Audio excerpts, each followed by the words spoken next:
अंदर दाखिल तो हो गया था, लेकिन जब मैनेजर ने उससे पैसे निकालने के लिए कार्ड मांगा तो उसके पास कार्ड नहीं था।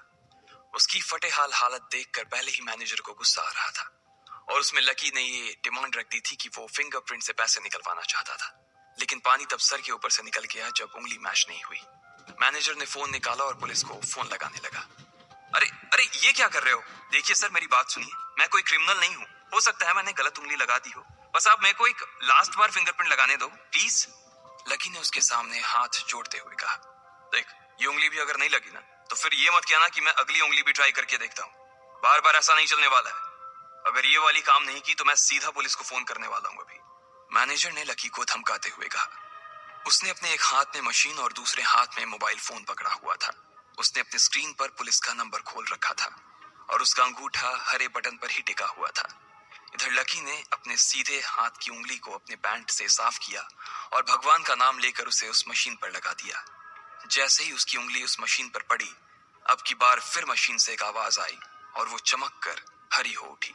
तभी मैनेजर के मोबाइल पर एक मैसेज आया। मैनेजर ने उस मैसेज को पढ़ना शुरू किया। Verification successful. खाता एक, नाम लक्ष्मण लाल अग्रवाल, खाता नंबर 01104। जैसे ही मैनेजर ने इस मैसेज को देखा, उसकी आंखें फटी की फटी रह गई थी। उस मशीन पर चमकती लाइट को देखते हुए लकी की आंखें भी चमक आई थी। लकी उस हरी बत्ती को देखते ही झूम उठा था और फिर उसने मैनेजर को घूर कर देखा। उसके दिमाग में वो सारी बातें चल रही थी जो मैनेजर उससे अभी थोड़ी देर पहले सुना रहा था।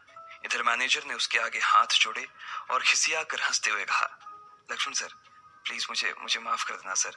मैं इस ब्रांच में नया नया आया हूँ और इसलिए मुझे मालूम नहीं था कि आप कौन हो। मैं इस ब्रांच का कस्टमर मैनेजर शशिकांत वर्मा हूँ। प्लीज आगे भी मेरा ध्यान रखना सर, प्लीज। Sorry sir. हाँ हाँ ठीक है, तो मुझे ये बताओ कि मेरे खाते में कितने पैसे रखे हुए हैं, लकी ने कहा और वो अब सोफे पर बैठ गया। मैनेजर उसके सामने ही खड़ा हुआ था और उसके खाते की जानकारी अपने फोन पर ही निकाल रहा था। उसने अपने फोन पर इधर उधर कुछ उंगलियां चलाई और बोला, हो गया सर, आपके खाते में इस वक्त 90,80,70,650 रुपए रखे हुए हैं सर। शशिकांत के खुद के होश इतनी बड़ी रकम को देखने के बाद उड़ गए थे। उसे विश्वास नहीं हो रहा था कि इस आदमी के खाते में इतना पैसा भी हो सकता था। लकी की शक्ल देखकर तो यही लग रहा था कि उसकी उम्र 20 से 22 साल से ज्यादा नहीं थी। ऐसे में अगर उसके खाते में इतना सारा पैसा रखा हुआ था तो ये वाकई बहुत बड़ी बात थी।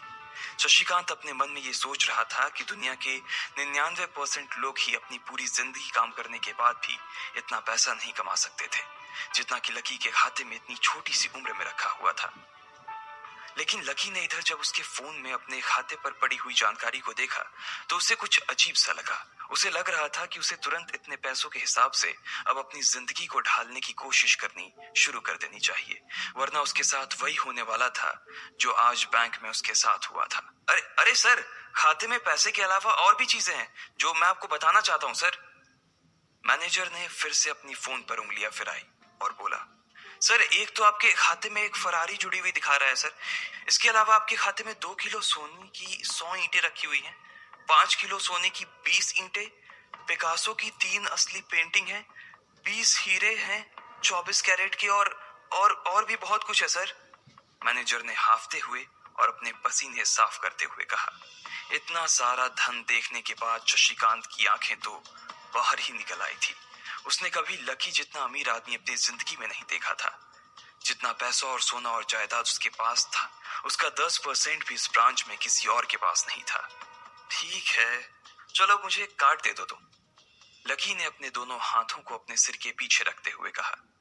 जी जी सर, मैं अभी आपके लिए एक नया कार्ड बनवा देता हूँ सर, मुझे बस 10 मिनट दीजिए सर, बस 10 मिनट, शशिकांत ने कहा और फिर लकी के सामने ही निकल गया। जितनी देर में लकी ने अपने फोन पर फिर से उस मैसेज को खोलकर देखा, उतनी ही देर में मैनेजर उसके लिए एक चमकता हुआ सुप्रीम कार्ड लेकर उसके सामने आ गया था। लेकिन उस कार्ड को देखने के बाद ना जाने क्यों मैनेजर को ऐसा लग रहा था कि यह कार्ड लकी की संपत्ति के आगे कुछ भी नहीं था। फिर भी मैनेजर इसमें कुछ नहीं कर सकता था क्योंकि वो जानता था कि उसके पास इस ब्रांच में इससे बड़ा और कोई कार्ड नहीं था। इसलिए फिलहाल वो लकी को यही दे सकता था।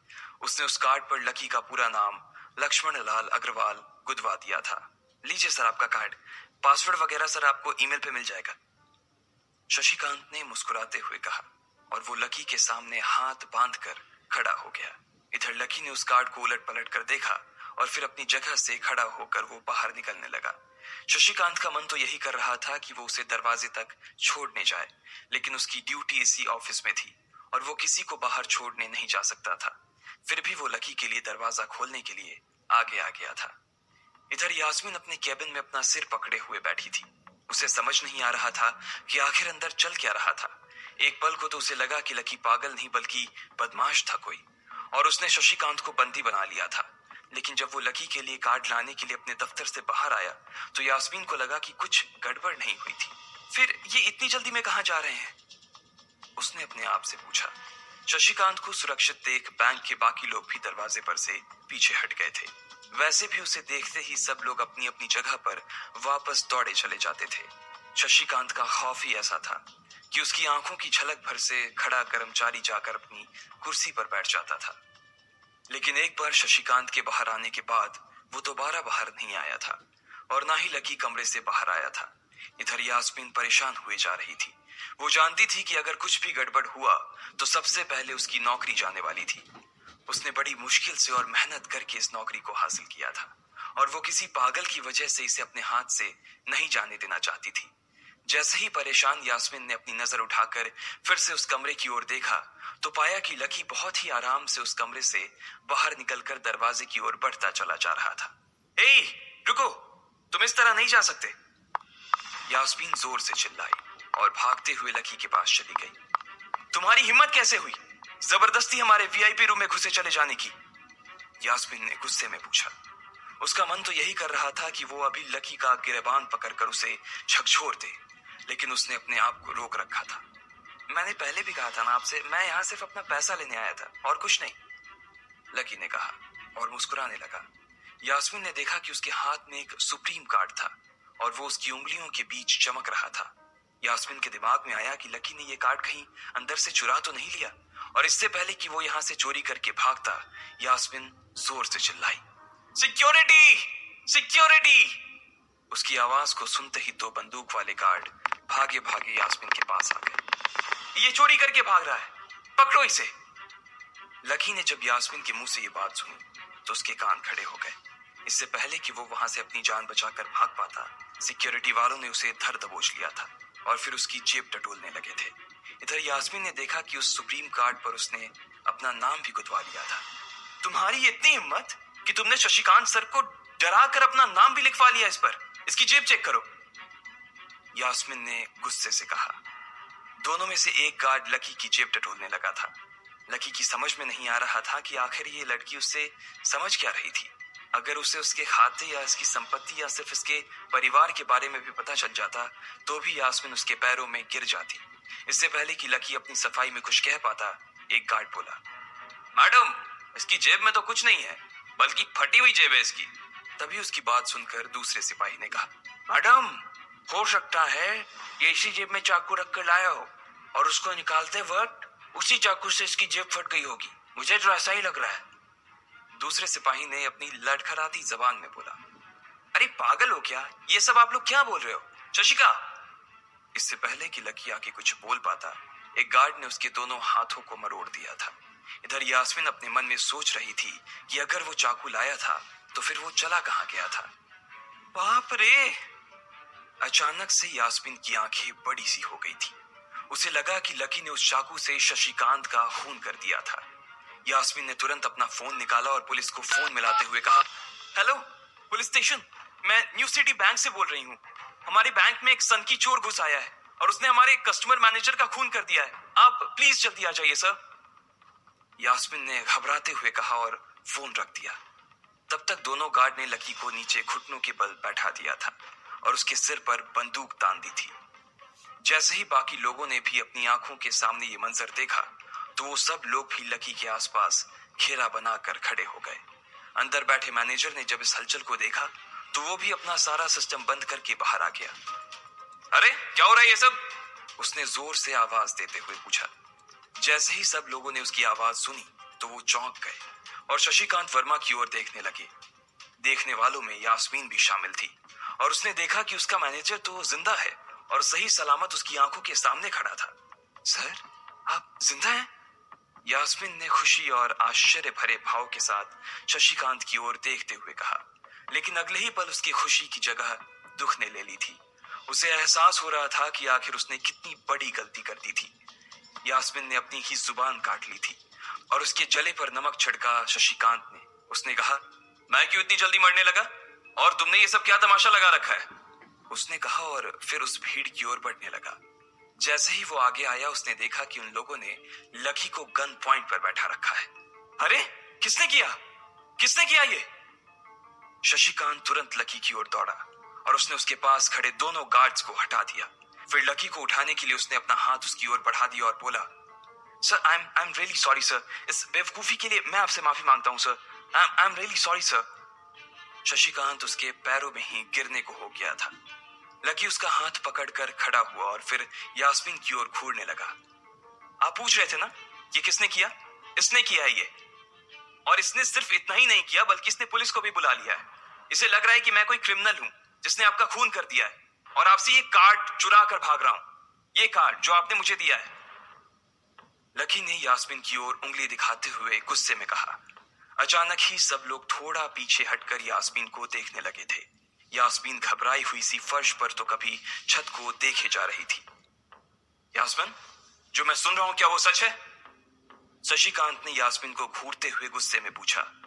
उसकी आंखों में छुपे गुस्से को यास्मीन बर्दाश्त नहीं कर पा रही थी, इसलिए उसकी ना तो लकी से और ना ही शशिकांत से नजर मिलाने की हिम्मत हो रही थी।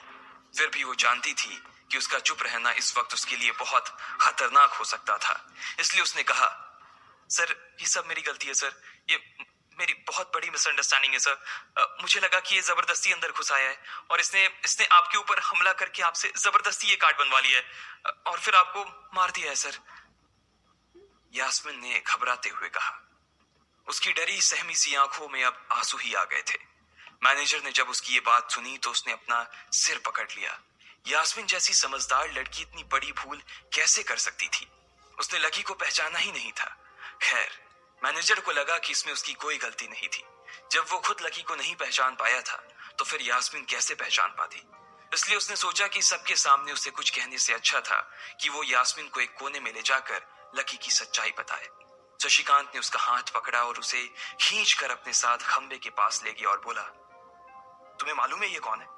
अरे ये लक्ष्मण अग्रवाल है, लक्ष्मण अग्रवाल खानदान का वारिस। तुम्हें पता है ना कि अग्रवाल खानदान का खाता हमारे बैंक की जितनी भी शाखाएं हैं उसमें सबसे बड़ा खाता है।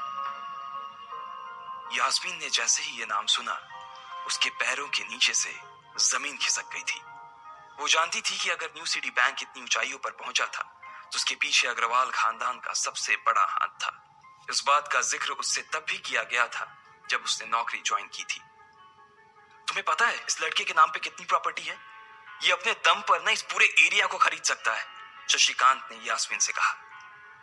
यास्मीन जैसे जैसे लकी को देखी जा रही थी वो बड़ी बड़ी आंखों से उसे घूरे जा रही थी। लकी कभी उन दोनों को देख रहा था तो कभी अपने आसपास खड़े लोगों को देख रहा था।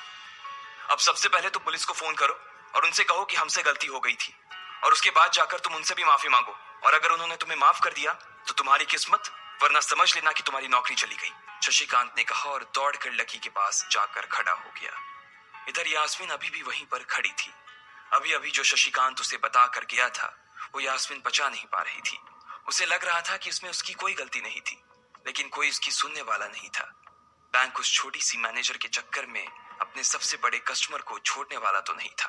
अब मेरे पास और कोई रास्ता नहीं बचा है, यास्मीन ने निराश होते हुए अपने आप से कहा, और फिर अपनी जेब से फोन निकालकर पुलिस थाने में फोन लगाया।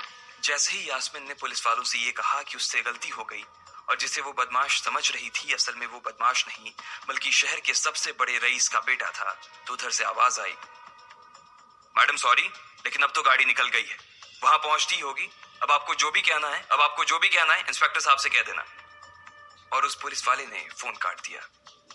मर गए, यास्मीन ने अपने आप से निराश होते हुए कहा।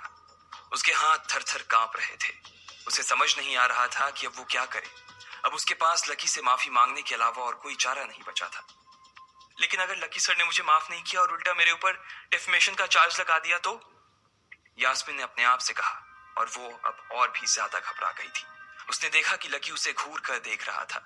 शशिकांत पूरी कोशिश कर रहा था कि वो लकी को शांत करवा सके, लेकिन लकी वहां से हिलने का नाम तक नहीं ले रहा था। यास्मिन उसके पास पहुंच गई थी। वैसे तो वो जानती थी कि उसे माफी मांगने से उसकी किस्मत बदलने वाली तो थी नहीं, फिर भी उसने एक बार कोशिश करनी चाहिए और लकी से कहा, सर मैं आपको गलत समझ रही थी सर। एक्चुअली आपके। यास्मिन ने उसके कपड़े को देखा और एक सांस लेते हुए आगे बोली, सर प्लीज मुझे माफ कर दीजिए सर। मेरी इंटेंशन आपको हर्ट करने की बिल्कुल भी नहीं थी। मैं तो जो कुछ कर रही थी बैंक की सेफ्टी के लिए कर रही थी सर। यास्मिन ने गिड़गिड़ाते हुए कहा और नीचे देखने लगी। इट्स ओके, कोई बात नहीं है, लकी ने कहा और उसके हाथ से अपना सुप्रीम कार्ड लेकर निकल गया। यास्मिन को अपने कानों पर तो विश्वास ही नहीं हो रहा था। वो मान ही नहीं पा रही थी कि लकी ने उसे माफ कर दिया था। उधर लकी को अपने आप पर विश्वास नहीं हो रहा था कि वो रातों रात इतना अमीर हो गया था। आखिर लकी इतने पैसों का क्या करने वाला था? क्या उसके खाते की बैलेंस की तरह वो भी रातों रात बदल जाता? ये पैसा उसकी जिंदगी को क्या दिशा देने वाले थे? आपको क्या लगता है, क्या होंगे इन सभी सवालों के जवाब? कमेंट बॉक्स में कमेंट करके जरूर बताएं और सभी सवालों के जवाब को जानने के लिए